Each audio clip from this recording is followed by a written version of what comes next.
한 주 동안의 주요 뉴스를 살펴보는 소셜 브리핑 크리스천을 위한 세상복입니다. 코로나19로 얼어있던 소비 심리가 움직이고 있습니다. 유통업계에 따르면 올해 최대 쇼핑 축제인 2020 코리아 세일 페스타에서 주요 백화점 매출이 지난해 같은 기간보다 20% 가까이 증가한 것으로 나타났습니다. 다양한 온라인 쇼핑 행사에서도 매출이 눈에 띄게 증가하고 있는데요.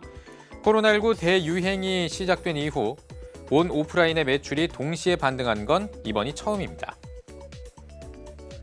코로나19의 영향으로 아이들이 같은 반 친구의 이름조차 알지 못하는 것으로 나타났습니다. 학생들과 학부모를 대상으로 천재교육이 시행한 친밀도 조사에 따르면 10명 가운데 5명이 같은 반 친구의 이름을 외우지 못했다고 답했습니다. 이 가운데 59%는 코로나19로 학교에 가지 못했기 때문이라고 답한 것으로 나타났습니다. 서울시가 편성한 내년도 예산안이 처음으로 40조 원을 돌파했습니다. 서울시는 내년도 예산을 올해보다 1.3% 증가한 40조 479억 원으로 편성해 서울시 의회에 제출했다고 발표했습니다. 서울시는 서울형 방역인 S방역 체계를 강화하고 민생경제 회복과 포스트 코로나 시대 준비 등에 집중적으로 투자한다는 계획입니다. 경찰이 헬로윈 대위에 방역 수칙을 단속해 17개 업소를 적발했습니다. 경찰은 지난달 30일부터 11월 1일까지 서울시와 함께 약 1,900개 유흥시설의 핵심 방역 수칙 이행 여부를 점검한 결과 미준수 업소 8곳과 무허가 클럽 9곳을 적발했다고 밝혔습니다. 경찰청 관계자는 감염병 예방법에 따른 방역 수칙 단속은 지자체의 권한이며 경찰은 무허가 영업을 단속해왔다고 설명했습니다. 정부가 11월 한 달 동안 문화 소비를 지원합니다.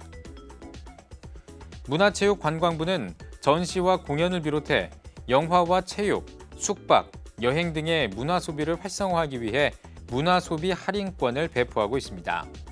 문체부 관계자는 관광업계가 더 철저하게 방역 상황을 점검하는 기회가 될 수 있도록 방역에 최선을 다하겠다며 안전한 소비 확대를 위한 국민들의 관심과 참여를 요청했습니다. 우리나라가 포털 사이트를 이용해 뉴스를 보는 비율이 가장 높은 나라로 나타났습니다. 언론진흥재단이 발표한 자료에 따르면 디지털 뉴스를 이용하는 경로 가운데 검색 엔진과 뉴스 수집 서비스를 1순위라고 답한 비율은 우리나라가 73%로 40개 나라 가운데 가장 높은 것으로 나타났습니다.